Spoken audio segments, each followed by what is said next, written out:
So we have one of those classic battle of the sexes type videos with a female versus male grappling match that we're going to be taking a look at today. More specifically, what we have here is a female who is a black belt in judo versus a guy who I would assume has had zero training in judo. If I remember correctly, this is for some Norwegian television show or something like that, so I'm not really going to be able to understand anything anyone says, so I'm just going to keep this on mute.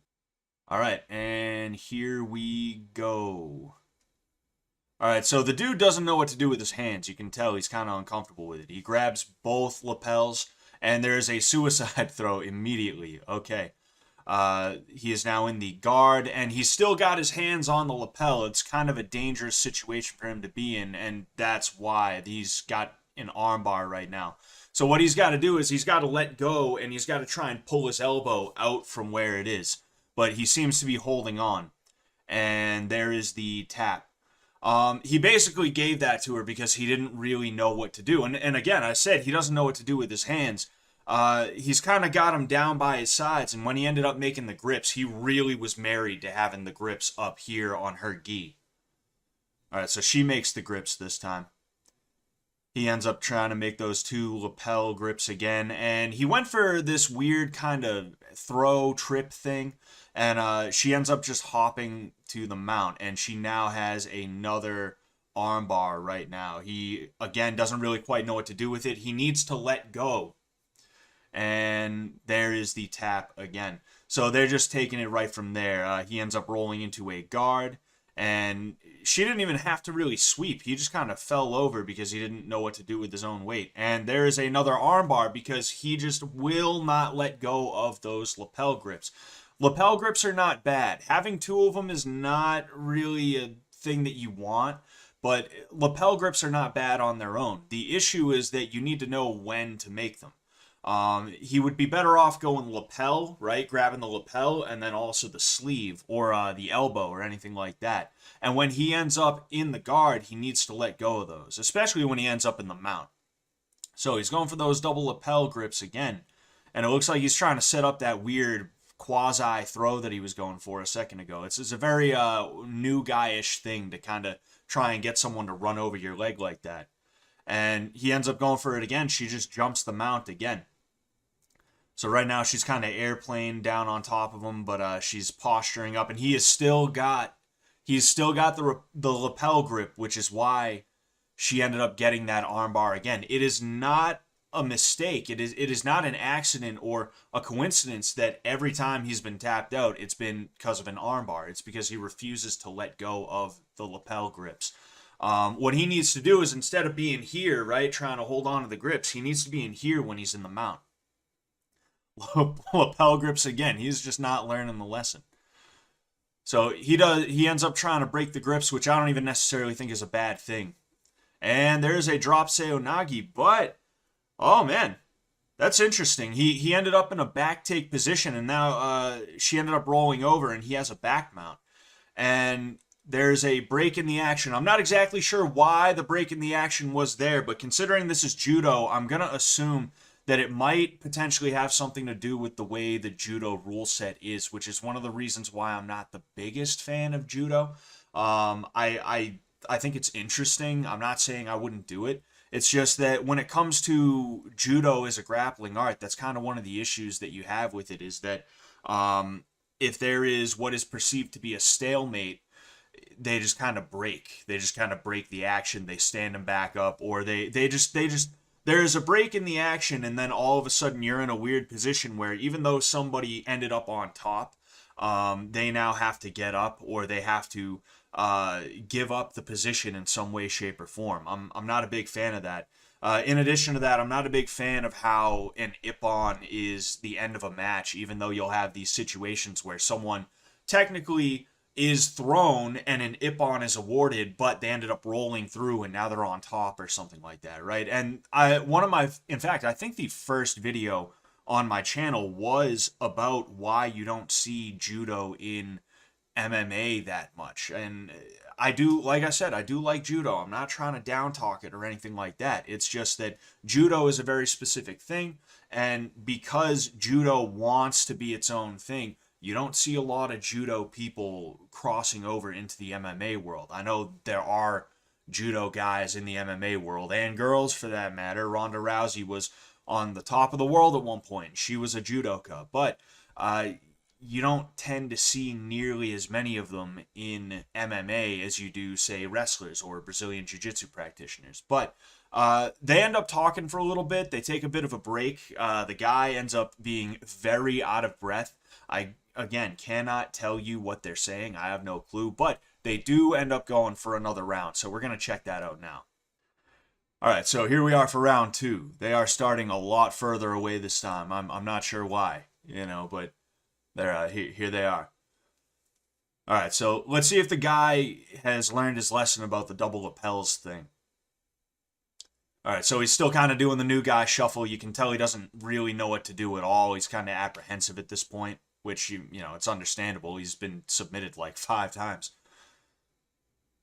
All right, so we have grips again, and it looks like he's going for the double lapels again. And, oh, man, suicide throw does not work this time. That was good. He just had the right idea. He was trying to control the legs while he was trying to pass the guard, but he gave up on it a little bit too quick, and because of that, he's in closed guard right now. She ended up opening up to try and roll him. It didn't work the first time, but it did the second time. So she's in side control right now, going a knee on belly to transition to the full mount. I'm not sure if she has. I don't think she has a choke or anything like that. I think she's just very heavy on him, and he's kind of panicking right now. And he ended up turning in a way that gave her the back, and she ends up getting a choke in there. I'm not sure what kind of choke it was exactly. I don't think it was a rear naked choke. We're gonna go ahead. We're gonna see if we can figure out exactly what kind of choke that is. It's weird because I'm pretty sure this is her elbow. I could be wrong. It could just be a fold in her gi, but that kind of looks like her elbow. So I'm curious as to what he exactly was tapping to.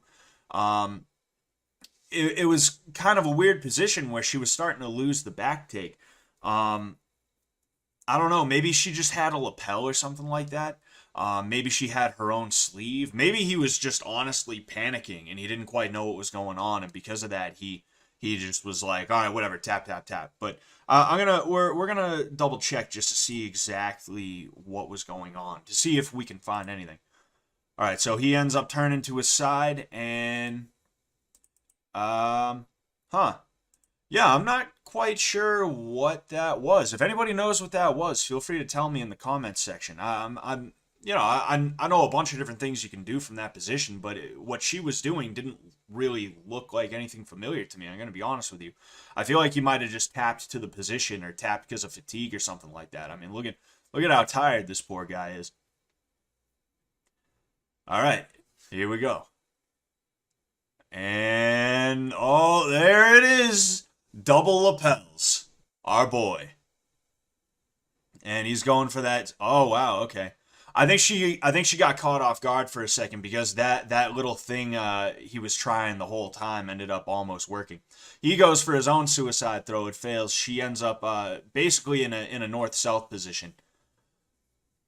All right, we're gonna see. He's definitely gonna try and muscle his way out of this. This is one of those positions when you first start, you think, oh, they're barely on me. I can muscle my way out of this. So right now she's got the belt to try and control him to make sure that he, it's going to be harder for him to muscle out. She's transitioning to side control.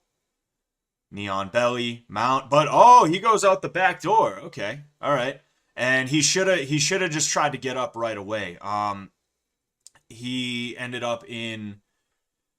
Ooh, is that an inverted triangle? That looks like she's going for an inverted triangle. Oh no. All right, so she's got side control again. Looks like she might be setting up an armbar, but I am not 100. Oh, yeah, there it is. There it is. She's trying to set up the armbar. He's doing a smart thing, and he's clamping his arms together, and it's making it more difficult. But I don't think he quite knows. You see, there it is. I was going to say, I don't think he quite knows how to escape an armbar or anything like that. There's a couple ways you can do it in that situation. But if you don't know how to do it, you just don't know how to do it. That's just how it is. So that is the, 5th or 6th armbar that he has tapped to. I will say he did a lot better this time around. Good for him. Seems like this is the end. I mean, look, These videos are always the same, okay? Typically, you're never going to see a video where it's a black belt guy versus a white belt girl, right? Whether it's a black belt guy who's like 6'4", 280 pounds versus a white belt girl who's like 5'3", 135 pounds, or if it's a basically the inverse, kind of more like this. You're never gonna see one of these videos on Reddit or like anywhere else where the guy absolutely tools on the girl, and it's just a weird situation because we all know that men are stronger than women, and when you take a man and a woman who are equally as trained, typically the man is going to end up coming out on top, right? That's typically going to be the case. These are always posted to try and prove a point, though. It's always something about like, girls can hang, and look, I mean, this girl is better at this than this guy. And that's because she's put years and years and years of practice into this skill set. Meanwhile, if he has trained, he's only trained a little bit, right? I think that back take was a big fluke. I think it's one of those things where you don't know what you're doing, you just decide you're going to try something, and it ends up paying off, right? Of course, this woman is going to beat this guy. It's not some kind of girl power thing, right?